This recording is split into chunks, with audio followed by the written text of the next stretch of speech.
بسم الله الرحمن الرحيم الحمد لله رب العالمين والصلاة والسلام على رسوله الكريم وبعد. Yesterday we finished our discussion about what good companionship looks like, and bi'idhnillahi ta'ala today and tomorrow we will discuss what bad companionship looks like. And so to begin our discussion, I'd like to narrate a hadith of the Prophet sallallahu alaihi wasallam, which is narrated in the Musnad of Imam Ahmad and the Sunan of Imam al-Tirmidhi, in which Imam Ahmad, he says, عن أبي هريرة رضي الله عنه عن النبي صلى الله عليه وسلم قال المرء على دين خليله فلينظر أحدكم من يخالل. This hadith, many of you might have heard it before, but it's a very famous hadith that many of us know, and it's in regards to taking up friends. And a hadith, it translates to the meaning of a friend or a man is upon the religion of his friend. A man is upon the religion of his friend. So look to see who you associate and make a friend. However, many of us, when we look at this hadith, there's a specific word that I want to look at, and that's the word فَلْيَنْظُرْ أَحَدُكُمْ مَنْ يُخَالِلْ. Unfortunately, this word نَظَرَ or فَلْيَنْظُرْ gets translated as see. See who you make as a friend.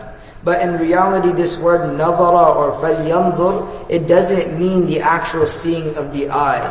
It means the seeing of the mind. لَيْسَ النَّظَرُ الْبَصَرِ بَلْ نَظَرُ الْعَقْلِ. That it's the seeing of the mind. So when we say in the Arabic language, أَهْلُ النَّظَرِ, or the people of sight, it means أَهْلُ التَّأَمُّلِ وَالتَّدَبُّرِ, meaning the people that reflect and they think and they ponder. And so the actual hadith, the proper translation would be, a man is on the religion of his friend, so you should reflect who you take up as a friend. You should think and you should ponder and you should make a proper decision. فَلْيَتَأَمَّلْ وَلْيَتَدَبَّرْ أَحَدُكُمْ مَنْ يُخَالِلْ. So think and reflect and then choose your friends. Based off of that selection and who you choose as a friend, it can either become the cause of you entering Jannah, or it can become the cause of you entering the fire. It can become the cause of you gaining the rida or the pleasure of Allah, or gaining the sakhat or the wrath of Allah subhanahu wa ta'ala. So let me give you a more practical example. When any one of us wants to do business or commerce or tijara, it's told to us, يَنْظُرْ أَحَدُنَا مَعَ مَنْ يُتَاجِرُ, that we should look and we should figure out the other person's finances. We should figure out how well they are, how smart they are. Are they good enough to be in business with me?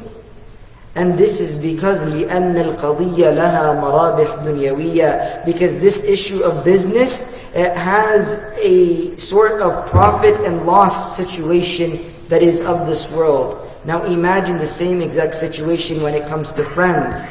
And friends are even more severe and more extreme, and it requires more pondering and more reflection. Why? Because فَلْيَنْظُرْ مَنْ يُوصِلُكَ إِلَى الْآخِرَةِ بِاللُّطْفِ وَالسَّلَامَ وَالْعَافِيَةِ.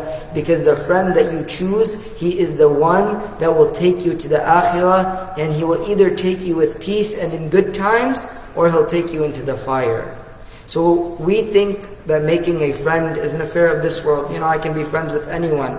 But my brothers and my sisters, making friends is an affair of the next life. Because who you choose today affects where you end up tomorrow. This is the reality, and this is why the Prophet ﷺ said things like this. In fact, in Surah Al-Saffat, a believing man who was misguided by his friend, at the last moment of his life before his death, Allah subhanahu wa ta'ala does this man a kindness, and Allah's kindness descends upon him, and at that moment, he looks to his friend and he says, قَالَ تَاللَّهِ إِن كِتَّ لَتُرْدِينَ. If it wasn't for you, perhaps I would have almost been ruined. وَلَوْلَا نِعْمَةُ رَبِّي لَكُنْتُ مِنَ الْمُحْضَرِينَ. But Allah's mercy and Allah's blessing and Allah's guidance, it came to me at the very last moment, so I wasn't from the people that are muhdareen, those that are pushed into the fire. Ibn Jarir and Ibn Kathir, they say that this verse has a specific story behind it. They mention that there are two men and this is what we will end with inshallah. Two men who were amongst the children of Israel. They were partners in business. One man, he had a skill, meaning he had a degree. He knew how to do a certain thing. As for the other partner, he had no skill. He had no degree, right? And these two get into business together. Each one of them invests 4,000 dinars and the other one invests 4,000 dinars. But then a day or a few days goes by and the one with the skill or the degree, he tells his friend that, look, I have a skill, I have a degree. It's better for me to do my own business. And so I think we should break our deal and our partnership apart. And so they break their partnership apart and they're both pleased with it. And then a few days goes by. The person with the skills and the degree, he eventually buys a house for 1,000 dinar. And he calls his friend, the one that has no skills, has nothing, and he says, come to my home and eat with me. And the man, he comes to his home. He sees his home. He sees how beautiful it is. He tells him how beautiful it is. And then the man leaves. And then as he's leaving, he takes out 1,000 dinar from his pocket and he says, oh Allah, I'm going to give this 1,000 dinar in charity. Build for me a house like his in Jannah. Meaning he doesn't want something from this world. And so he gives 1,000 away. A few more days goes by. Then one with the skills and the degree calls him again and he says, I'm getting married. And he spends 1,000 dinar getting married. And he calls his friend. And he sees how beautiful his friend's wife is. And then he leaves. And then he goes back and he says, oh Allah, I'm giving another 1,000 dinars in charity because I want a wife like his, but I want it from the maidens of Jannah, so I'm giving 1,000 dinars again. And then now the third time comes. He goes back to his friend and his friend said that I just bought two nice beautiful gardens for 2,000 dinar. 2,000 dinar. That's the end of his 4,000 dinar right there. And then his friend, he goes and he leaves and he says, oh Allah, give me 2 gardens in Jannah, and he gives 2,000 dinar, and that's the end of the story. Then that man passes away and the angel enters the second one, the one who had no skills, had nothing, into Jannah. And he enters him into Jannah and he says that, look, this is a house for you, this is 2 gardens for you, and this is a maiden of Jannah for you.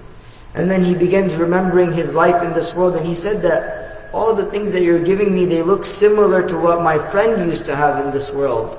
And then what happens is that Allah subhanahu wa ta'ala, according to Ibn Jarir, he tells the angel to tell them, قَالَ قَائِلٌ مِّنْهُمْ إِنِّي كَانَ لِي قَرِينٌ, that person, he'll say that I used to have a friend, and that friend in this world, he used to say to me, أَإِنَّكَ لَمِنَ الْمُصَدِّقِينَ, that do you really believe in the akhirah? Meaning the one with the skills, he's asking his friend, do you really believe in something that will come after? أَإِذَا مِتْنَا وَكُنَّا تُرَابًا وَعِظَامًا أَإِنَّا لَمَدِينُونَ, that after we die and after we become dirt and we become bones, is Allah subhanahu wa ta'ala really going to judge us?